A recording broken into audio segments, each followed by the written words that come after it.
This is an excellent shotgun.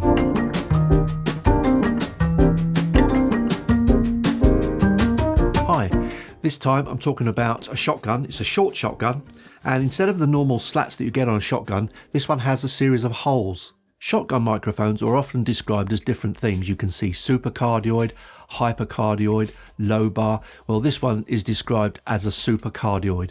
So it's probably a little bit more forgiving on the front. And it's got a nice timbre all the way around the front area. So if you talk on the front and you go slightly off to the side, the timbre remains the same. It's pretty even in that respect. It has great resistance to humidity, cold, damp, dust, and that's because it's an RF biased type of microphone, which means the connection to the capsule is slightly different and makes it better for damp conditions, humid conditions. It's a very low noise shotgun microphone, so that gives you lots of maneuverability when you want to up and down the game, because you don't have to worry about the self noise created by the mic itself, and it's going to be low in hiss. The self noise figure for this microphone is incredible. It's 10 dBA, which amounts to 84 dB, incredibly low for a shotgun microphone. It comes as a complete location recording kit, which includes a PG2R pistol grip and a shock mount, a PG2R Pro cable. What this actually is it goes into the back of the microphone, and then the cable is put into the back end of the shock mount. So this rubber thing goes into there and holds the cable still to the microphone. And this cable is fed through the handle. But what you do is you just give it enough for you to get the plug in the bottom like that. Just put it this way around. And then the lead is fitted into there. So all your cabling is well out of the way and you can move it around.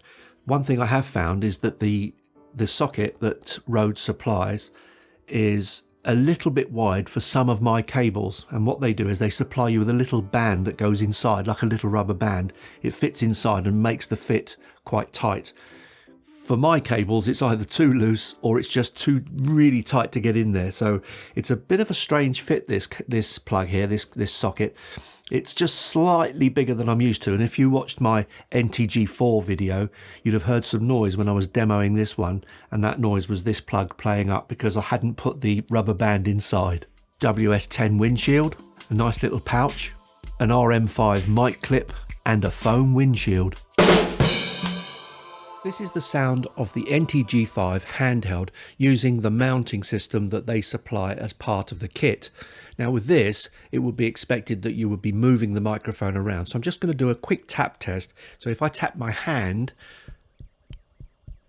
that's the sort of sound you're going to get. If you tap the actual mount itself.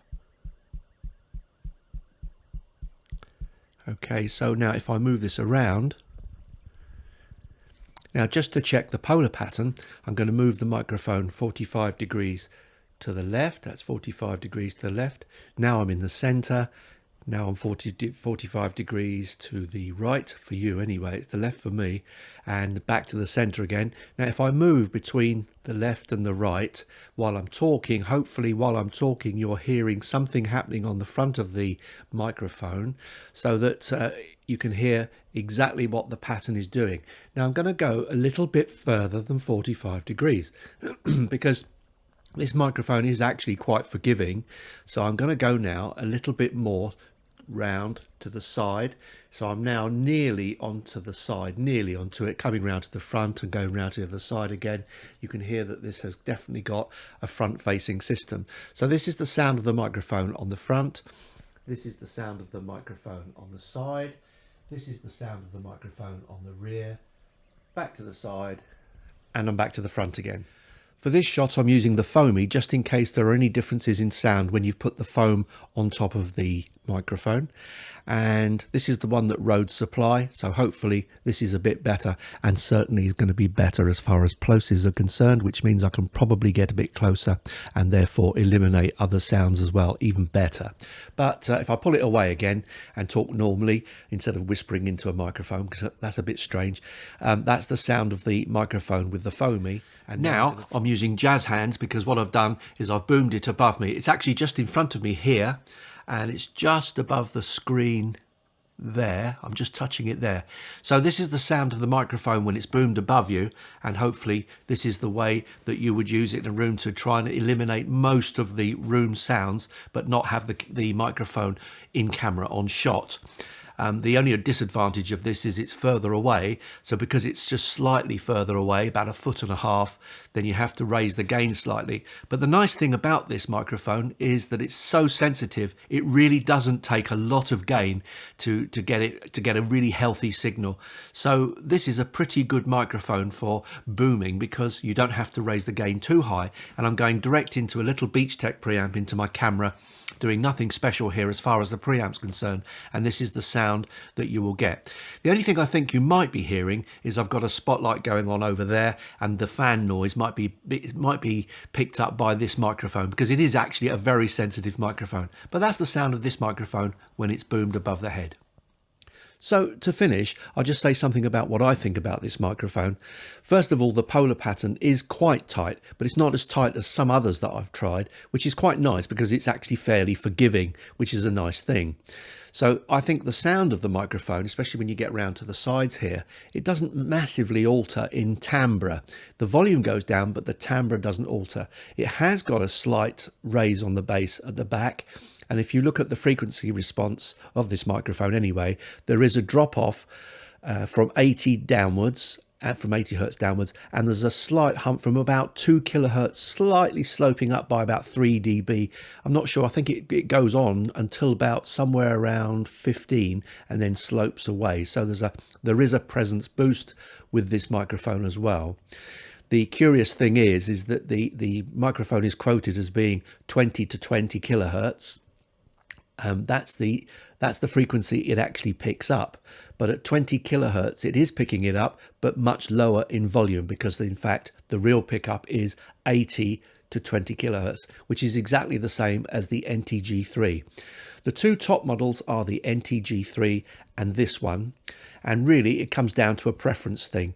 The NTG5 is just slightly noisy, it has a little bit more self noise, not a lot, but there is a difference in timbre between this one and the NTG5.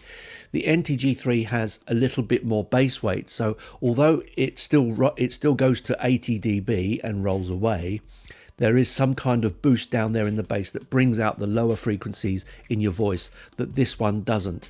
And that's why probably Rhodes say that this one is more natural sounding, whereas the NTG5 is more like a radio type of sound. It's got a more boosted lower end. It's not boosted massively, but it's enough to notice if you can put them side by side.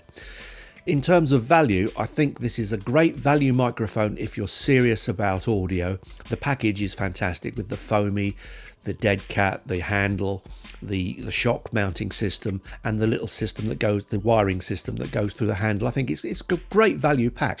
And if you're into audio in a serious way, this is a really nice microphone because you've got low self noise and natural sound. And it's actually one of my favorite shotgun microphones, to be honest now. I couldn't choose between the NTG5 and this one myself. I find them both on a level. They just make me sound slightly different. On the NTG5 I sound more like a man, and on this one I'm a little bit more squeaky maybe, I don't know, but they're pretty good microphones. I really recommend this and the NTG5, but you do pay a premium for that kind of microphone, but then you've got no fuss with your audio and you don't have to worry so much about noise, timbre, all sorts of things going on that you can get with microphones. So I think it's a great microphone. Really, really recommend it. Hope this was useful to you, and I hope to see you next time. Cheers for now.